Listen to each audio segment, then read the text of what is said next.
driveway. The river's running down the driveway. All right, this is delivering a solar generator to an off-grid setup.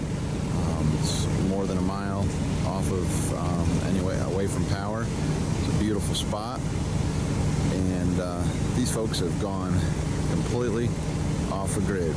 Now that might sound glamorous, you might say that sounds wonderful, but there's a lot to that, and adjusting of lifestyles, and especially if you've got kids and wife, and just heading off into the woods can be very trying and very difficult. And having some creature comforts in the middle of the woods makes life a little easier. Having water, having power, and so that's what we're doing here today. Hopefully bringing a little bit of relief. That's my goal.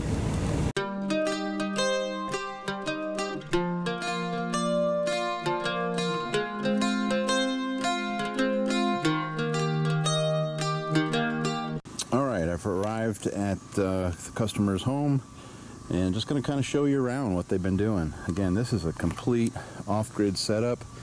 They've been building sheds and places for pigs, and got a nice old backhoe, and just the young man that was here was just splitting this pile of wood, getting ready for winter. And it's pretty cold up here, so they better get ready for winter. So I'm just going to show you around a bit. I do like this fire pit they've got. That's awesome. So we're gonna look around at a few things. Now, I came up here to help them get some power. A few months ago, sent them a water pump, so they're using a Backhoe flow light. They had dug a well with their backhoe, and I said, well, you just need some electricity too. So they just, again, a lot of this is just makeshift. You got to do what you got to do quickly, and they found some good deals on solar panels on Craigslist. And the system I brought to him, the solar generator, I don't know what we're calling it still. I was going to call it the off-gridder for now. And he's going to have the ability to put 8 panels total, 8 300s, and for just about 2,500 watts of solar. The other panel, as you can see, is set up for his water. That's charging batteries for his flow light booster pump. So just put a combiner on this array, and I still got to do some more wiring, but it's working. So let me show you around.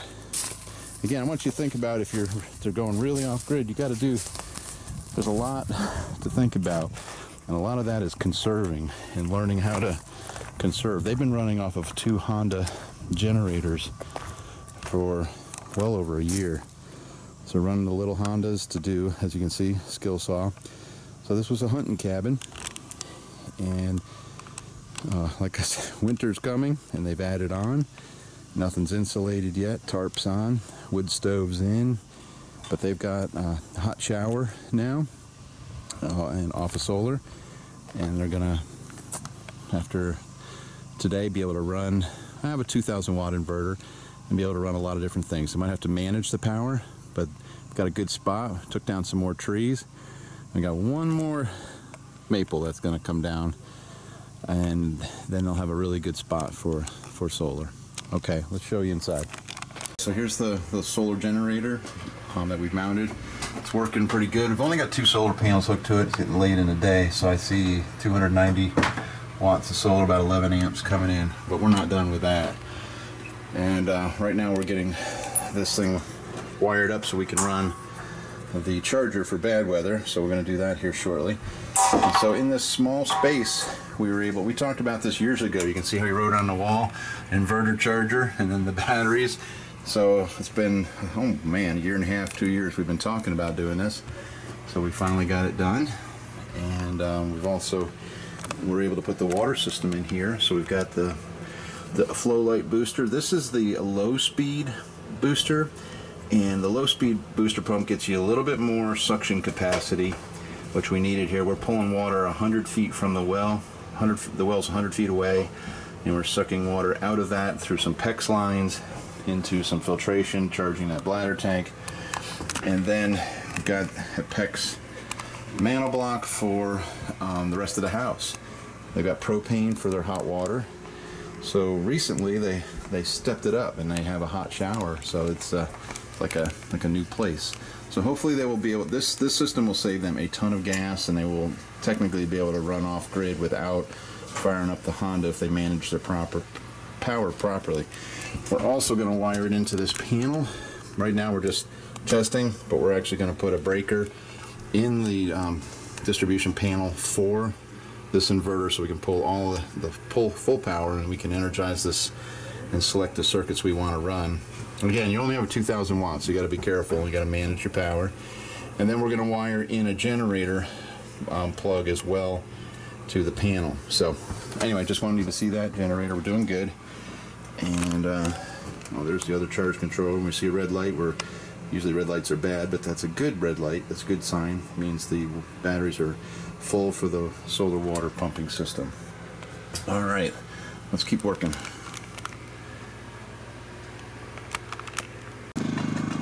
Here's another project for this off-grid location, and this is a monster chipper, and he's got a gasifier. And so we've played around and hopefully be able to get the gasifier running off of wood chips. We've got plenty of that, not a problem. 40 plus acres of wood, and I don't even know what that engine is in here. An old Ford. It's like a 240 or 300. But anyway, nice chipper, runs really well. Way to make chips for the gasifier. And again, we use the gasifier to charge batteries is a great thing to do. Having a backhoe is an amazing piece of equipment. And what he ended up doing here is digging the well. And I don't know if you can see, I'll try to zoom in, I don't know if it'll pick anything out there. Pitless adapter coming in with PEX. And this is what the flow light booster is sucking water from this well into the house and boosting it up so they can take a hot shower. So this was something he did a huge hole and stepped down in with a backhoe to get as deep as he could. It's a lot of good gravel here, so far so good. And it's pretty dry around here, and they're still able to. This is the big test, if they could get through a summer, a dry summer, and not run the well dry. See, they had a pitcher pump on there, so okay. And you hear this little Honda running. This thing has run for 2 years, I think. Show you that. And, so when you go off grid, you got to get real creative and very challenging. So okay, I think I'm signing off. What do you think of that? Hey Brutus, say hello, Brutus. Brutus. He's a little fatter than Baxter, isn't he? Okay, well, they got a lot of firewood to cut, a lot to process, but they're doing great here, and just fun to come help and get them going with their water and some power off the solar. So, all right, let's head to the next spot. Let me know if we can help you with getting a solar generator, and it'll take definitely stretch the amount of gas required when you go off grid with your generators. If you can live off solar, that's the way to do it, in my opinion. Okay, this could be temporary, might be permanent. We put our batteries up on the shelf and they're running through the wall. Our battery cables were a little short for the modular unit, so we just had to come through the wall and put the batteries as close as we could to the generator. So we're going to box this in. They will box this in and protect it from the weather. It's got the temperature compensator little probe in there, the blue thing from Midnight. So it gets cold here in the winter, and we're going to make sure these are charging properly. So you really need that temperature probe to do it right. Okay, little 24 volt system, working good. It's got to add some more solar. I have about 2,400 watts of solar on this system, and that'll balance it out nicely. They should be able to live comfortably. And there you go. There's the solar array, which I showed you before, and then the dump truck if you just want to go off-roading or whatever. But having a backhoe and the dump truck are awesome. Just being able to move your own material around, and I know they've done their own septic systems here and road work, and so when you go off grid and you're not supported by the anybody. There's no grid power, there's no road maintenance. You got to get creative and do your own things. All right, I think that's it. Oh, they got their fruit trees, their orchard started here, staged here. So many things started here. So it's a ton of work.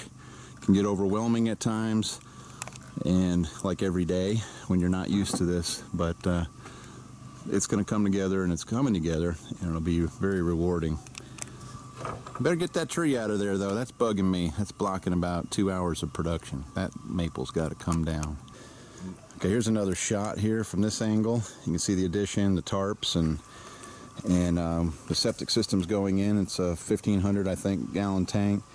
And just being able to have that backhoe to dig that 6-inch well allows you to have sanitation. So pretty deep trench right here.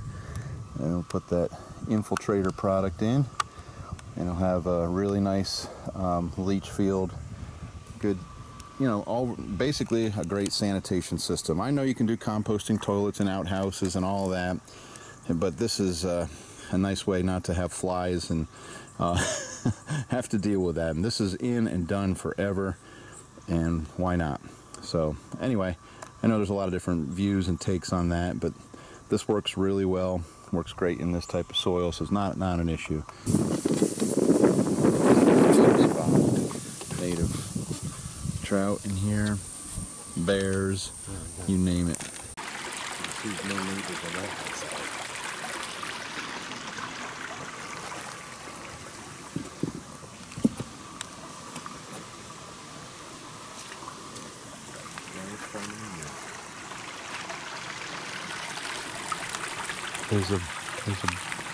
There's a bear somewhere up here. Where is he? There it is. It's a black bear with a collar.